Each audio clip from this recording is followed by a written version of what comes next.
paz do Senhor. E a minha primeira pergunta é: quem é você? Quem é você quando ninguém está olhando? E eu não estou perguntando o que você faz, a sua profissão, o seu nome, o que você tem. Eu estou perguntando como você se vê. Quem é você quando ninguém está olhando? Essa pergunta é muito importante. Parece boba, mas ela é muito importante. E eu não sei vocês, mas durante muitos anos eu não tinha uma resposta clara sobre isso. As minhas respostas eram sobre a minha profissão. Eu sou advogada, eu sou Paulo, eu tenho tantos anos. Mas o que eu estou perguntando é: quem é você quando ninguém está olhando? Porque a forma que a gente responde essa pergunta determina a maneira como a gente se vê. Você vê, percebe como isso é importante. E há alguns anos atrás, passavam 1000 pensamentos pela minha cabeça. Mas nenhum deles me levava à resposta correta, né? Da minha identidade. Eu sempre me afastei da verdade. E Jesus é a verdade e a vida. Não sabia eu que estava me afastando de Jesus, que para mim eu tinha Jesus, né? Acredito que Jesus existe, então eu tenho Jesus. Mas existem tantos caminhos fáceis que a gente prefere eles, né? Mas existia um querer tão grande dentro de mim e eu não sabia o que era. Era um querer, era um vazio, e eu queria que a minha vontade fosse feita.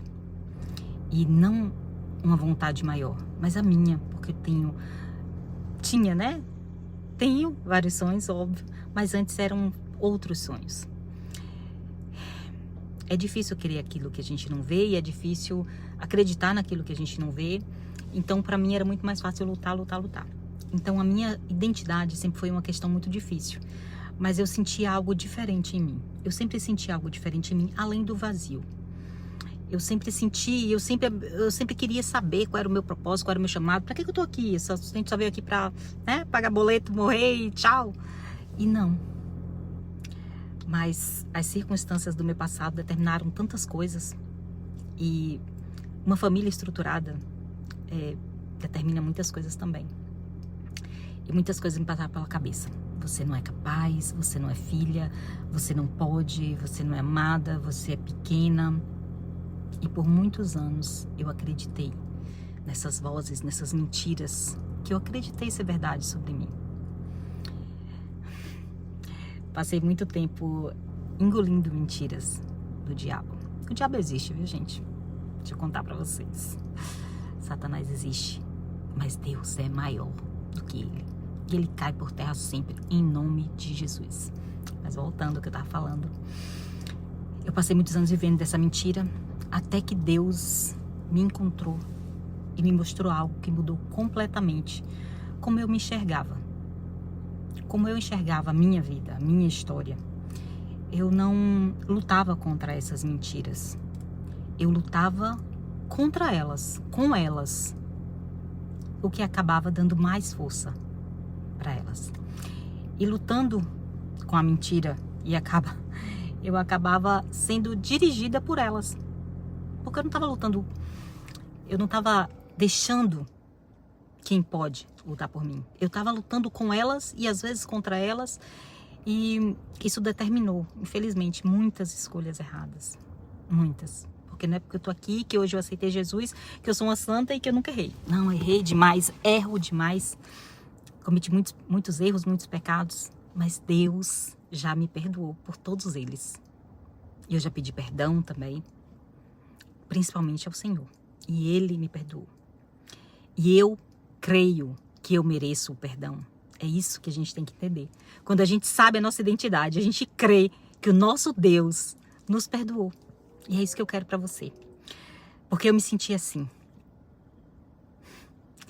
Eu acreditava em qualquer mentira jogada aqui, ou coisas que as pessoas falavam, e aceitei migalhas, e aceitei muito pouco, e aceitei coisas que não eram do Senhor, porque eu acreditava que eu só merecia aquilo, apesar de que eu lutava, trabalhava, estudava, e acreditava que estava no caminho certo. Eu me dediquei, eu queria ser alguém, Mas hoje eu entendo que muitas vezes eu não estava buscando um propósito. Eu estava buscando um reconhecimento desse mundo. O que não nos leva a lugar nenhum, acredite. Nenhum. Tomando a banana aqui. Que eu parei aqui no estacionamento e aí eu lembrei dessa mensagem e eu falei, eu tenho que compartilhar isso. Eu só não queria ser pequena, sabe? Mas eu só não queria ser pequena aos olhos das outras pessoas. Não era o que eu realmente era, o que eu me sentia. Então, algumas coisas são claras, são evidentes, mas a gente não conseguia ver. Eu não conseguia ver, a gente não consegue ver só quando a gente enxerga a nossa verdadeira identidade. Porque eu nunca me vi como realmente eu sou. Eu não me via, que hoje eu sei quem eu sou. Graças a Deus. Eu sou uma filha amada. E quantos anos eu perdi por causa dessa identidade perdida. Quantos anos eu perdi. E esses dias, ouvindo uma passagem da Bíblia sobre a história de Jacó, eu me identifiquei demais. E eu já tinha escutado várias vezes essa passagem, mas eu nunca tinha entendido dessa forma. E foi maravilhoso. Quando eu li, parecia que Deus estava falando comigo. E Deus estava. Ele não estava apenas contando a história de um homem. Ele estava falando a história e revelando o seu coração. Sabe? A história de Jacó é uma história edificante. Quando vocês puderem, leiam. Mas ele nasceu basicamente segurando o calcanhar do seu irmão, né? Esaú. O nome Jacó, só para vocês terem uma ideia, o nome Jacó significa enganador. Tá? Então, desde o início da sua vida, o nome dele já marcou, porque o nome nessa época marcava quem a pessoa era, né? Então, ele não foi o primogênito. E ele nasceu agarrado justamente por isso. E ele comprou a primogenitura do irmão por um prato de lentilhas, tá? Mas ele conquistou a bênção. Ele conquistou riquezas, ele construiu uma família, mas mesmo depois de tantas conquistas, ainda algo precisava ser transformado na identidade dele. Porque o problema de Jacó nunca foi falta de bênçãos. Ele foi, depois que ele enganou o irmão, que ele saiu, que ele fugiu, apesar que ele achou um enganador maior que ele conseguiu todas as bênçãos, todas. Familiar, financeiras, todas as bênçãos ele conseguiu. Mas faltava algo, sabe?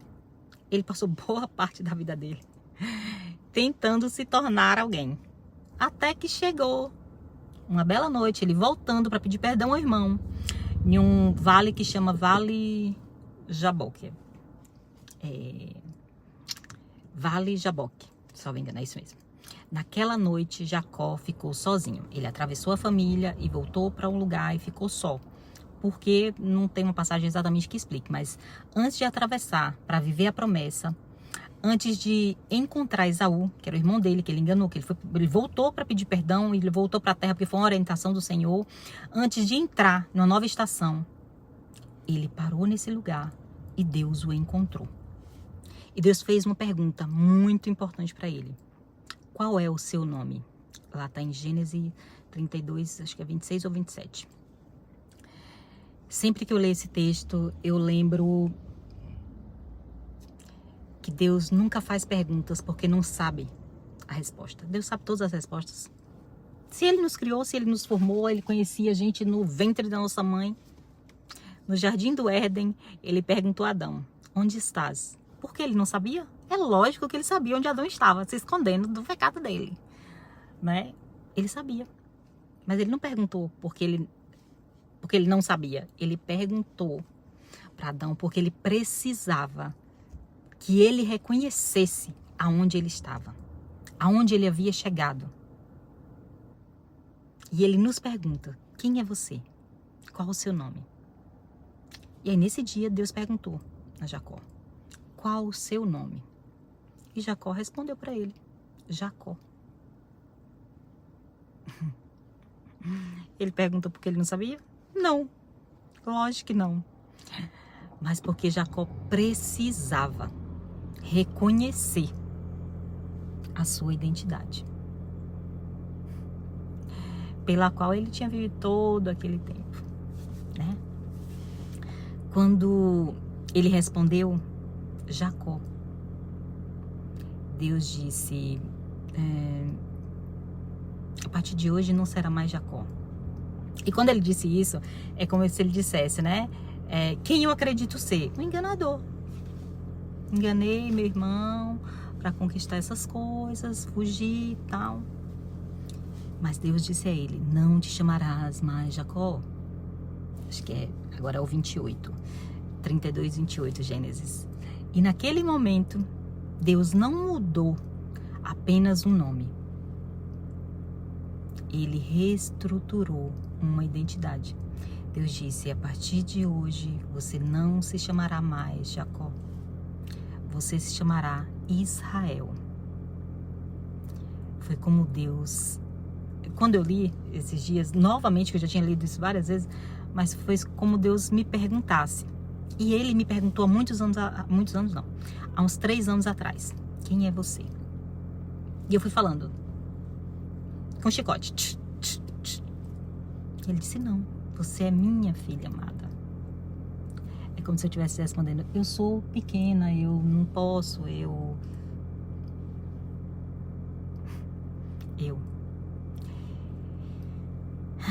não tenho isso, eu não tenho aquilo, eu gostaria disso, eu gostaria daquilo, eu sou assim, eu já fiz isso, tal pessoa me traiu, tal pessoa me enganou, eu enganei tal pessoa, eu errei, eu pequei, eu sou péssima.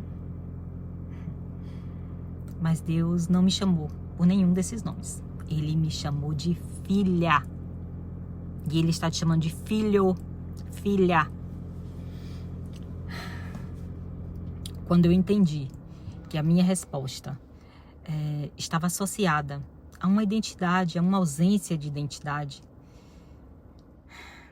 por conta de uma ausência de um pai paterno e de outras ausências, isso nunca esteve determinado, nunca esteve relacionado às minhas conquistas, aos meus fracassos, mas isso infelizmente determinou muitos desses erros.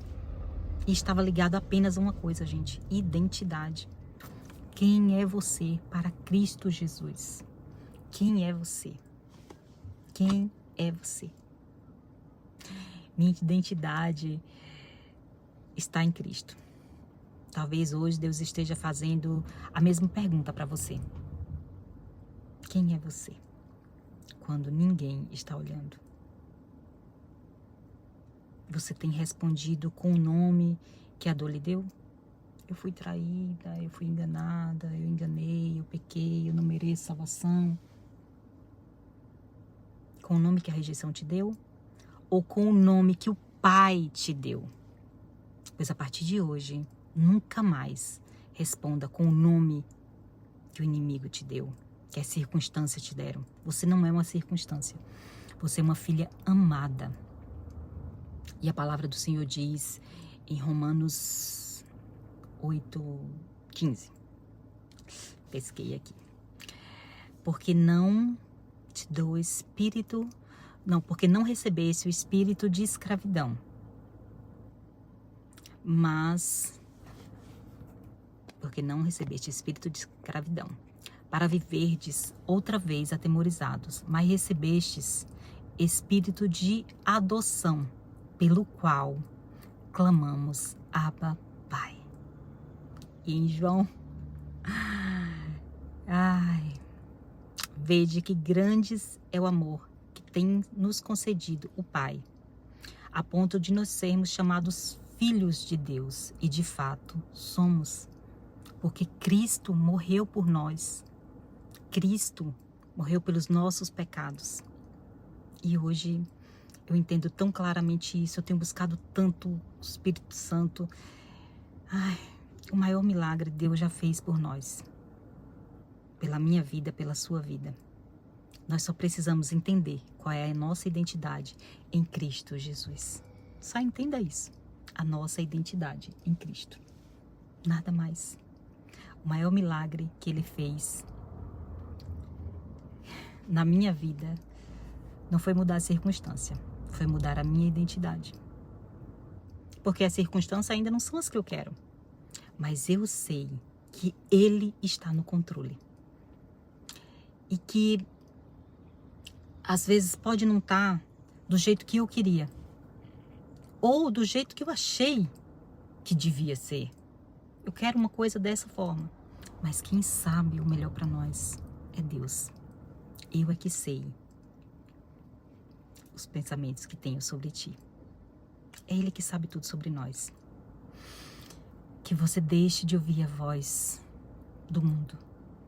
E essas vozes que soam aí na sua cabeça. Isso é a voz do engano.